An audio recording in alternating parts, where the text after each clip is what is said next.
चलें जी, next start करते हैं। हम लोगों ने डेवलपमेंटल क्लासिफिकेशन पढ़ ली थी, अब हम स्ट्रक्चरल क्लासिफिकेशन पढ़ेंगे, जिसमें हम लोग नेक्स्ट स्टार्ट करेंगे, जिसमें स्ट्रक्चरल क्लासिफिकेशन में दो चीज़ें आती हैं, मतलब कि बोन की स्ट्रक्चर किस तरह का, आर्किटेक्चरल डिफरेंसेस क्या हैं, किस तरह की बोन बनी होती है। डिफरेंट बोन्स होती हैं, कुछ कॉम्पैक्ट बोन्स होती हैं, कुछ हार्ड बोन। चलो मैं नॉर्मल आपको आसान लैंग्वेज में बताती हूँ। कुछ हार्ड बोन्स होती हैं और कुछ सॉफ्ट बोन्स होती हैं। ठीक है, अब आपकी हार्ड बोन की जो स्ट्रक्चर होता है वो डिफरेंट बना होता है, और उसका जो स्ट्रक्चर होता है वो डिफरेंट बना होता है दूसरी का। तो अब इनमें स्ट्रक्चरल डिफरेंस में क्या क्या चीज़ें आती हैं, तो हम लोग स्टार्ट करते हैं जी। Structural differences, structural classification. तो स्ट्रक्चरल क्लासिफिकेशन में सबसे पहले जो चीज़ आती है वो आती है उसकी हार्ड बोन और कॉम्पैक्ट बोन। स्ट्रक्चरल क्लासिफिकेशन, ठीक है। तो हम लोग स्ट्रक्चरल क्लासिफिकेशन में आपने शॉर्ट फॉर्म में मैं बता रही हूँ, हर चीज़ बोल के मैं लेंथ ही बता देती हूँ। जो मैं लिखती हूँ उसका आप स्क्रीनशॉट ले लें, आपके लिए बहुत आसानी होगी इस चीज़ को याद करना। तो पहले हम लोग कॉम्पैक्ट बोन, इसकी दो, अब स्ट्रक्चरल में आपके पास दो आती हैं, कॉम्पैक्ट और स्पॉन्जी, ठीक है। कॉम्पैक्ट बोन मोस्टली पेपर में आ जाता है, ये पेपर में स्ट्रक्चरल डिफरेंसेस जो हैं हमारे पेपर में आ जाते हैं, तो इसलिए आपको पता होना चाहिए। तो according to the structural classification हम लोग स्टार्ट करेंगे कॉम्पैक्ट बोन को। इसको दूसरा नाम इसका हारवर्जियन या हारवर्जियन बोन भी कहा जाता है, कॉम्पैक्ट बोन भी कहा जाता है, हार्ड बोन भी कहा जाता है। क्यों इसको हारवर्जियन बोन कहा जाता है? क्योंकि इसके अंदर हारवर्जियन कैनाल होती है। हारवर्जियन कैनाल किस तरह की होती है? इसकी ये होती है कि हर मीन कि ये आपके पास बोन, में क्रॉस सेक्शनल एरिया बना रही हूँ पूरा बोन का, ठीक है। इसके अंदर इस तरह से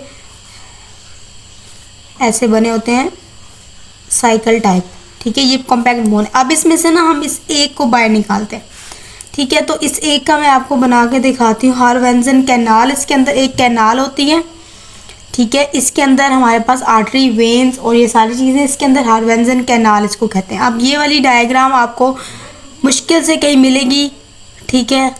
तो इस डायग्राम को आपने फिंगर टिप्स पे याद कर लेना है।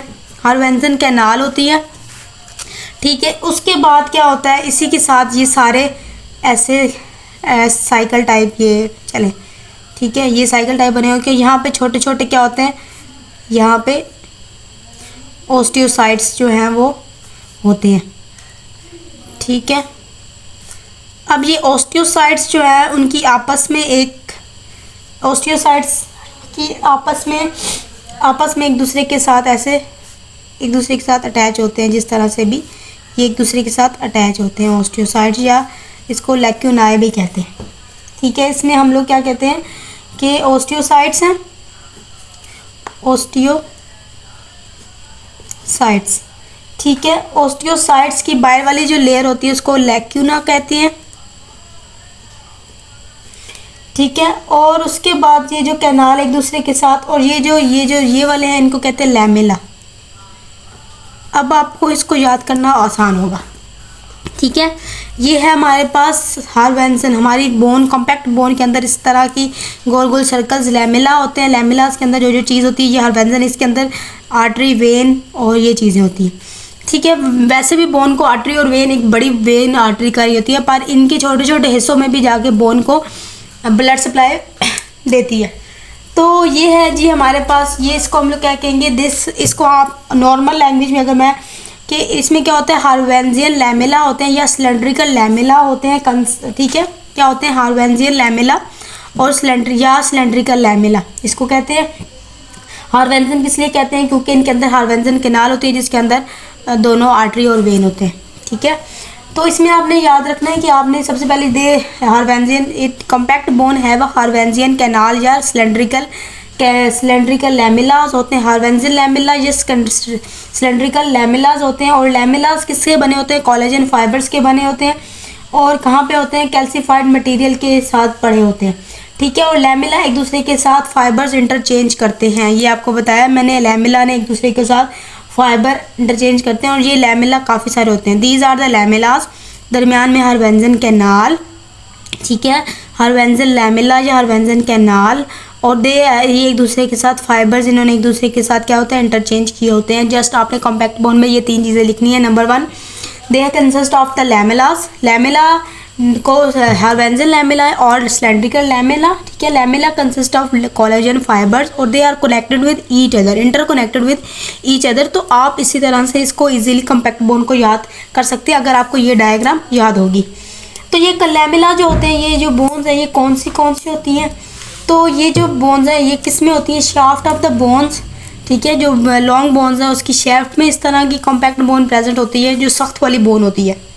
जैसे कि आपकी हड्डी है, टांगों की हड्डियाँ दोनों, वो कॉम्पैक्ट बोन की उसकी शेफ्ट मीन एक बोन है, ठीक है। बोन की ये जो दरमियान वाला हिस्सा होता है ये वाला, इसको शेफ्ट कहते हैं। बोन्स के भी डिफरेंट वो होते हैं कि बोन्स के कितने कौन से हिस्से हैं, किस किस को क्या कहा जाता है। तो ये shaft of the long bones हैं, उसको वो किसके बने होते हैं? कॉम्पैक्ट बोन के बने होते हैं। नेक्स्ट हम लोग पढ़ेंगे जी स्पॉन्जी बोन या कैंसलेस बोन, ठीक है। ये स्पॉन्जी की तरह, स्पॉन्जी इसके अंदर हार्वेंजन सिस्टम नहीं नज़र आता, कोई ख़ास नज़र नहीं आता, ठीक है। तो ये हार्वेंजन, इसमें कोई नो हार्वेंजन सिस्टम, और इसके अंदर स्पॉन्जी टाइप स्पॉन्ज आपने देखा होगा उसकी तरह स्पॉन्जी होता है। और ये क्या होता है, जो एंड्स ऑफ द बोन्स है ना, एंड्स ऑफ द बोन्स यहाँ पे हमारे पास स्पॉन्जी बोन होती है, ठीक है। और नेक्स्ट जो है हम लोग टॉपिक पढ़ेंगे, जो अगला टॉपिक है हमारे पास रीजनल क्लासिफिकेशन है, और उसको भी हम लोग इसी तरह से पढ़ेंगे। इसमें अब आपकी ये चीज़ है कि आपको पता होना चाहिए कि कॉम्पैक्ट और स्पॉन्जी बोन में क्या डिफरेंस है, और होप्स हो कि आपको समझ आ गई होगी। अगर नहीं समझ आई तो आप मुझे कोई भी क्वेरी है आप मुझसे पूछ सकते हैं।